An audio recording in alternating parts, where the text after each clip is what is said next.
नमस्कार दोस्तों, इन पन्नों में, मेरे हाथ में जो पन्ने हैं, इन पन्नों में बॉम्बे हाई कोर्ट के एक जजमेंट का कुछ अहम हिस्सा है। यह जजमेंट है बॉम्बे हाई कोर्ट की औरंगाबाद पीठ ने जो जजमेंट सुनाया है शुक्रवार को। जजमेंट किस बारे में? तबलीगी जमात के कुछ ऐसे विदेशी मेहमान जो दुनिया के अलग अलग देशों से आए थे, लॉकडाउन के वक्त महाराष्ट्र के एक शहर में फंसे, उनके खिलाफ कई धाराओं में मामला दर्ज किया गया और उन्हें जेल में बंद किया गया। 29 ऐसे लोगों ने बॉम्बे हाई कोर्ट में याचिका दायर की। उस याचिका को सुनने के बाद बॉम्बे हाई कोर्ट की औरंगाबाद बेंच ने न सिर्फ उन विदेशी मेहमानों के खिलाफ एफआईआर को रद्द किया, बल्कि जजमेंट में जो कुछ कहा वो आज आपको सुनना समझना जरूरी है, क्योंकि इस जजमेंट में जो बातें कही गई है वो बातें और जजमेंट में कहे गए शब्द देश के कई चैनलों के संपादक, कई चैनलों के नामचीन महान एंकर और देश में तबलीगी जमात के खिलाफ माहौल बनाकर देश के मुसलमानों पर निशाना साधने वाले लोगों पर तमाचा है। उन तमाम लोगों पर तमाचा है, उन तमाम पत्रकारों पर तमाचा है, उन तमाम बुद्धिजीवियों पर तमाचा है, उन तमाम फर्जी राष्ट्रवादियों पर तमाचा है, उन तमाम नफरत के पुतलों पर तमाचा है और उन तमाम नेताओं पर तमाचा है जो तबलीगी जमात की आड़ में इस देश के एक धर्म विशेष को निशाना बना रहे थे।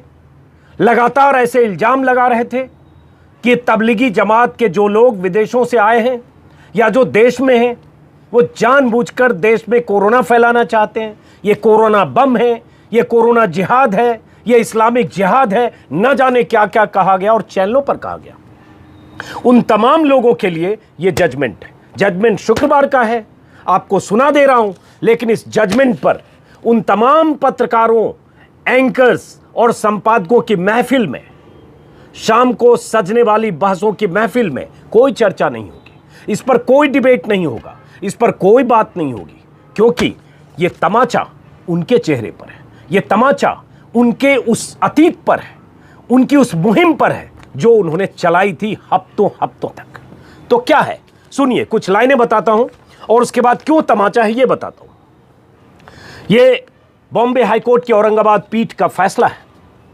29 विदेशी नागरिकों ने जो मरकज में हिस्सा लेने आए थे और महाराष्ट्र के अहमदनगर में थे उस वक्त जिस वक्त लॉकडाउन का ऐलान हुआ, और उसके बाद कैसे फंसे तो उनके खिलाफ कई धाराएं लगाई गई और उसके बाद उन्होंने बॉम्बे हाई कोर्ट में याचिका दायर की और याचिका की सुनवाई करते हुए फैसले हैं। पहले फैसले का अंश, उसके बाद पूरा मामला आपको बताता हूं, सुनिएगा गौर से। मुंबई हाईकोर्ट की 2 जजों की पीठ, जिसमें टीवी नलवडे और सेवलीकर, दूसरे जज एमजी सेवलीकर, इनका यह फैसला है। जो खास पॉइंट है, सबसे पहले वहीं से शुरू करता हूं। इन विदेशी मेहमानों के खिलाफ, मैं हिंदी में अनुवाद कर रहा हूं, जजमेंट अंग्रेजी में है। लाइव लॉ एक वेबसाइट और ट्विटर हैंडल है, वहां से भी मैंने जजमेंट के कुछ हिस्से लिए हैं, इसलिए क्रेडिट उनको भी।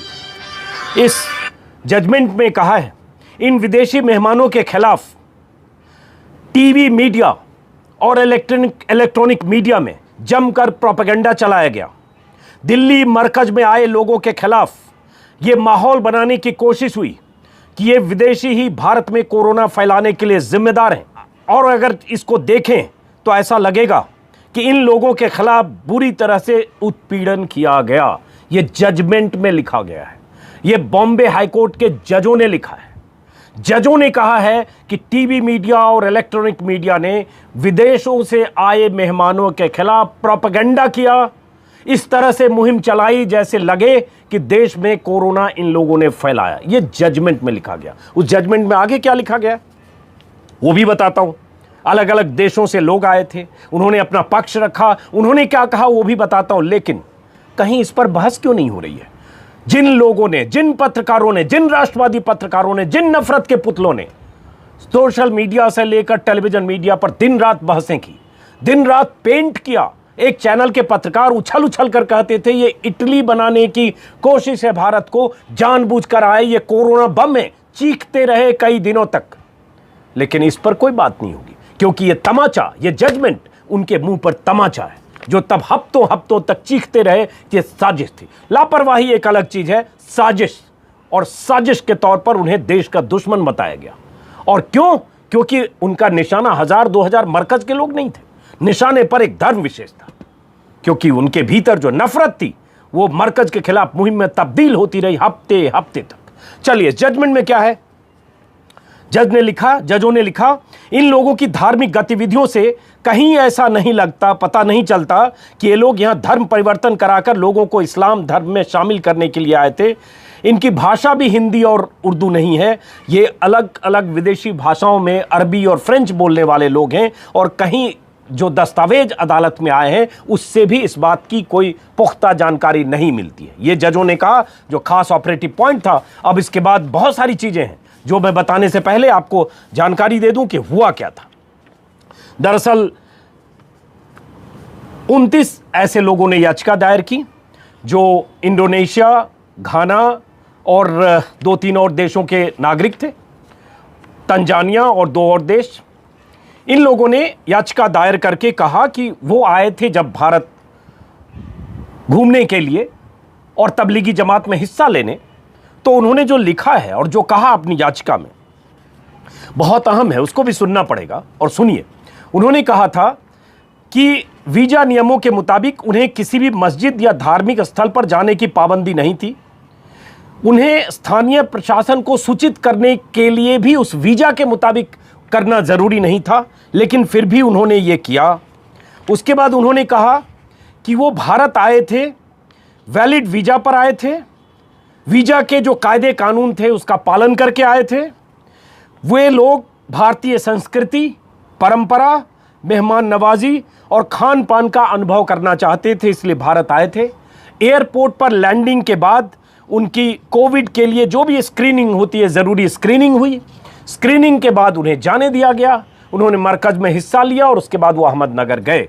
उनके मुताबिक उन्होंने कहीं भी कानूनी तौर पर कुछ भी उल्लंघन नहीं किया। यहां तक कहा कि अहमदनगर पहुंचने के बाद उन्होंने अहमदनगर के जो एसएसपी थे उनको अपने आने की सूचना भी दी कि हम अहमदनगर पहुंच गए। उसके बाद क्या हुआ? लॉकडाउन का ऐलान हुआ। पहले जनता कर्फ्यू 22 तारीख को, 22 मार्च को, फिर 24 से लॉकडाउन। उन्होंने लिखा, याचिकाकर्ताओं ने कोर्ट में कहा कि लॉकडाउन के ऐलान के बाद गाड़ियों की आवाजाही बंद हो गई, होटल से लेकर लॉज तक बंद हो गए, कहीं रहने की कोई जगह नहीं थी। तब कुछ मस्जिदों ने उन्हें शरण दी। ये उन्होंने कहा, कहीं आ जा नहीं सकते थे, ये उन्होंने कहा। और उसके बाद जब उन्होंने अपने तर्क वितर्क जो भी याचिकाकर्ता की तरफ से लंबी बातें कही गई है बताने से पहले, उसके बाद अब थोड़ा जजमेंट पर आते हैं। जो जजों ने कहा, जजों ने कहा, जो जजमेंट का बहुत खास हिस्सा है, सुनिएगा गौर से। कोर्ट ने साफ साफ माना है कि इन्हें बलि का बकरा बनाया गया। और जजमेंट का एक बहुत अहम हिस्सा है जिसमें कहा है कि कोई भी सरकार महामारी या प्राकृतिक आपदा के वक्त बलि का बकरा तलाशती है, और हालात बता रहे हैं कि शायद इन विदेशियों को भी बलि का बकरा बनाया गया। यह अदालत जजमेंट में लिख रहा है, हाई कोर्ट लिख रहा है कि शायद इन्हें भी बलि का बकरा बनाया गया। क्योंकि तर्क क्या देता है जजमेंट में हाई कोर्ट? जज क्या कहते हैं? आंकड़े बताते हैं, आज के हालात और भारत में कोरोना के ताजा आंकड़े बताते हैं, इस बात की गवाही देते हैं कि इनके खिलाफ ऐसी कार्रवाई नहीं होनी चाहिए थी। क्योंकि ऐसा तो है नहीं कि तबलीगी लेकर कोरोना आए और आज जो लाखों लोग ग्रसित हो रहे हैं, 50-50 हजार का आंकड़ा हर रोज देश में आ रहा है, और इतने लोग मारे गए, ये तबलीगी जमात के शिकार तो हुए नहीं। यही जजमेंट में उनके कहने का आशय है। उसके बाद जजमेंट में क्या है और क्या अहमदनगर पुलिस ने कहा वो भी बताऊंगा। जजमेंट में कहा, ऐसा लगता है कि राज्य सरकार ने राजनीतिक मजबूरी के तहत यह फैसला किया। उस समय देश में एक माहौल बना दिया गया था, चैनल्स की तरफ से, पत्रकारों की तरफ से, राष्ट्रवादी जमात की तरफ से, हालांकि मैं फर्जी राष्ट्रवादी कहता हूं। ऐसा माहौल था, उस माहौल में ऐसे फैसले पकड़ धकड़ जरूरी थी। तो ये कोर्ट ने लिखा, और इन पर जो आरोप लगे, जिन धाराओं में इन्हें पकड़ा गया या इनके खिलाफ मामला दर्ज हुआ, वो आईपीसी की अलग अलग धाराएं थी। महामारी रोग अधिनियम, महाराष्ट्र पुलिस अधिनियम, आपदा प्रबंधन अधिनियम, विदेशी नागरिक अधिनियम, ऐसे कई धाराएं और ऐसे जो अधिनियम होते हैं जो आपदा के समय लागू होते हैं, उन सब के तहत इन पर मामला दर्ज किया। कोर्ट ने मीडिया को भी फटकार लगाई और एफआईआर रद्द करने का आदेश दिया।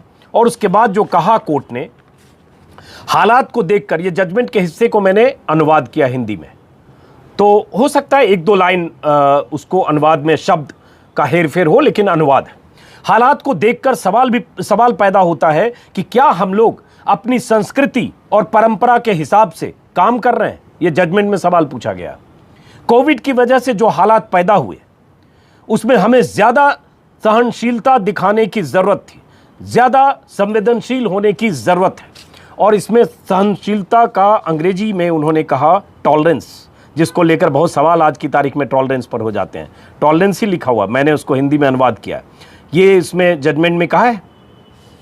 उसके बाद इसी जजमेंट का हिस्सा है कि खासकर मेहमानों के मामले में सहनशीलता और संवेदनशीलता, मेहमानों के मामले में आरोप से साफ पता चलता है कि विदेश से आए लोगों की मदद करने की बजाय हमने उन्हें जेल में डाल दिया। उन पर वीजा नियमों के उल्लंघन के आरोप लगा दिए, जैसे कि कोरोना फैलाने के लिए वही लोग जिम्मेदार थे। ये कोर्ट ने कहा। ये सारी बातें हम सब लोग उस दौर में कई वीडियो में मैंने कहा है। अगर अप्रैल के वीडियो देखेंगे, मई का वीडियो देखेंगे, जो हम सब लोग, हम जैसे लोग महसूस कर रहे थे, करीब करीब उसी तरह की भाषा में वही शब्द हैं कोर्ट के। क्योंकि कोई इंसान, कोई नागरिक, जज भी एक नागरिक होता है, एक इंसान होता है, एक संवेदना जज के भीतर भी होती है, तो ये इसमें दिखती है। उसके बाद उन्होंने जजमेंट में एक लाइन है, एक पैराग्राफ, उसका आखिरी हिस्सा है, ये वक्त है जब हमें कुछ पॉजिटिव स्टेप लेकर इन लोगों को जो नुकसान हुआ है उसकी भरपाई करनी चाहिए। ये भी जजमेंट में लिखा हुआ है। उसके बाद हुआ ये था कि इस मामले में 29 विदेशी थे, 5 देशों के थे, घाना, इंडोनेशिया और तंजानिया, और 2 और देश, और उसमें 6 भारतीय भी हैं जिनके खिलाफ मामला दर्ज किया गया। वो लोग थे जिन्होंने, मस्जिदों के ट्रस्टी हैं दरअसल, जिन्होंने इन लोगों को लॉकडाउन के बाद अपनी मस्जिदों में शरण दी थी, इन विदेशियों को। उनके खिलाफ भी मामला दर्ज किया गया। पूरा एफआईआर को क्वैश कर दिया है हाई कोर्ट ने। उसके बाद हाई कोर्ट ने क्या कहा, याचिकाकर्ता ने जो दलील दी अपने बचाव में, उसके बाद जो हाई कोर्ट ने कहा वो और अहम है। जस्टिस नलवडे ने कहा कि कोर्ट में पेश दस्तावेज और वीजा मैनुअल के मुताबिक भी देखें तो ये विदेशी अगर धार्मिक स्थानों पर गए भी, अगर मस्जिद में गए या जहां भी गए, या धार्मिक गतिविधियों में इन्होंने हिस्सा भी लिया, तो ये कोई गलती नहीं थी। इन्होंने कहीं से वीजा नियमों का उल्लंघन नहीं किया है, जस्टिस ने लिखा है, क्योंकि ऐसा इस्लाम में कन्वर्ट नहीं कर रहे थे किसी को, तो इसलिए इन्होंने लिखा है अपने जजमेंट में। और उसके बाद इस बेंच ने सुनवाई करके ऐतिहासिक ये जजमेंट दिया। इन सभी के खिलाफ पुलिस ने, जो पुलिस की तरफ से जो जानकारी है उसके मुताबिक, इन सभी के खिलाफ अहमदनगर पुलिस ने कथित तौर पर गोपनीय सूचना के आधार पर, पुलिस ने गोपनीय सूचना के आधार पर मस्जिदों में रहने के आरोप में इन लोगों के खिलाफ मामला दर्ज किया था। और पुलिस का आरोप था कि ये लोग धार्मिक गतिविधियों में हिस्सा ले रहे थे, मरकज का प्रचार कर रहे थे, यही अहमदनगर पुलिस ने कहा है। और जो कर रहे थे ये सारा वीजा नियमों का उल्लंघन था, ये अहमदनगर पुलिस ने कहा। अहमदनगर के एसएसपी ने कहा याचिकाकर्ता उन जगहों पर इस्लाम का प्रचार करने के लिए गए थे, इसलिए उनके खिलाफ अपराध दर्ज किया जिसे खारिज किया जज ने, कि ये कहीं ऐसा नहीं लग रहा है कि इस्लाम का प्रचार कर रहे थे या किसी को इस्लाम परिवर्तित, धर्म परिवर्तित करके इस्लाम स्वीकार करवा रहे थे। ये कोर्ट ने कहा। कोर्ट ने यह भी कहा रिकॉर्ड पर मौजूद दस्तावेज दिखाते हैं कि तबलीगी जमात मुस्लिमों का कोई अलग संप्रदाय नहीं है, बल्कि यह केवल धर्म सुधार का आंदोलन है। सुधार के कारण प्रत्येक धर्म वर्षों में विकसित हुआ है, क्योंकि समाज में बदलाव के कारण सुधार हमेशा आवश्यक होता है। और फिर रिपीट कर दें, कोर्ट ने कहा यह अनुमान नहीं लगाया जा सकता कि दूसरे धर्म के व्यक्तियों को इस्लाम में परिवर्तित करके विदेशी लोग इस्लाम धर्म का प्रसार कर रहे थे। यह कोर्ट के जजमेंट का हिस्सा है। तो ये दोस्तों उस दौर में क्या हुआ था ये सब आपने देखा, कैसे दिन रात चैनलों पर खबरें चली, कैसे धर्म विशेष को टारगेट किया गया और जिन लोगों ने थोड़ा भी पक्ष लिया या हम जैसे लोगों ने अगर कहा कि आप तबलीगी जमात की आड़ में, अगर तबलीगी जमात में लापरवाही हुई मरकज में, उसकी आड़ में पूरे धर्म को चिन्हित कैसे, टारगेट कैसे कर सकते हैं, तब हम जैसे लोगों को भी गालियां पड़ी। जिन लोगों ने भी अगर थोड़ा पक्ष लिया, जिन लोगों ने भी मीडिया की भूमिका पर सवाल उठाए, उन सब की को भी गालियां, ट्रोल ब्रिगेड जो पूरी होती है आईटी सेल सक्रिय थी और लगातार सबको पाकिस्तान परस्त, मुस्लिम परस्त, इस्लामोफोबिया जैसा माहौल बना। तो ये मोटे तौर पर मेरा आज का वीडियो सिर्फ उन लोगों के लिए कि एक बार अपने गिरेबान में झांकें, इस जजमेंट को पढ़ें, जो शायद नहीं पढ़ेंगे और पढ़ेंगे भी तो नज़रअंदाज करेंगे, ऐसा लगेगा कि उन्होंने नहीं पढ़ा। नहीं तो जब आप हफ्ते तक, कई हफ्तों तक अगर तबलीगी जमात को टारगेट करने के बहाने एक धर्म विशेष को लगातार टारगेट करते हैं, बदनाम करते हैं, उन पर साजिश का इल्ज़ाम लगाते हैं और उसके बाद अलग अलग शहरों में ऐसे लोगों को पकड़कर जेल में बंद कर दिया जाता है क्योंकि आप ऐसी मुहिम चलाते हैं। यही जज ने लिखा है, यही जजमेंट में लिखा है कि प्रोपेगेंडा चलाया गया और बलि का बकरा बनाया गया क्योंकि सियासी मजबूरी थी राजनीतिक तौर पर सरकार की, और सरकार ने बलि का बकरा तलाशा क्योंकि देश में ऐसा माहौल बना दिया गया। तो आज तो एक बार अपनी अंतरात्मा की आवाज़ सुने, जरा झांकें अपने भीतर, वो तमाम लोग जिन्होंने उस दौर में देश में ऐसा माहौल बनाया, लेकिन झांकेंगे नहीं। वरना बहस इस पर होनी चाहिए थी कि क्या भूल हुई, क्या चूक हुई, या जजमेंट के अहम पहलू क्या है। फिलहाल इस वीडियो को दोस्तों यहीं खत्म करते हैं। बहुत सुकून की बात है कि चलिए अदालतें अभी भी है जो ऐसे फैसले देती हैं और ये लैंडमार्क जजमेंट है।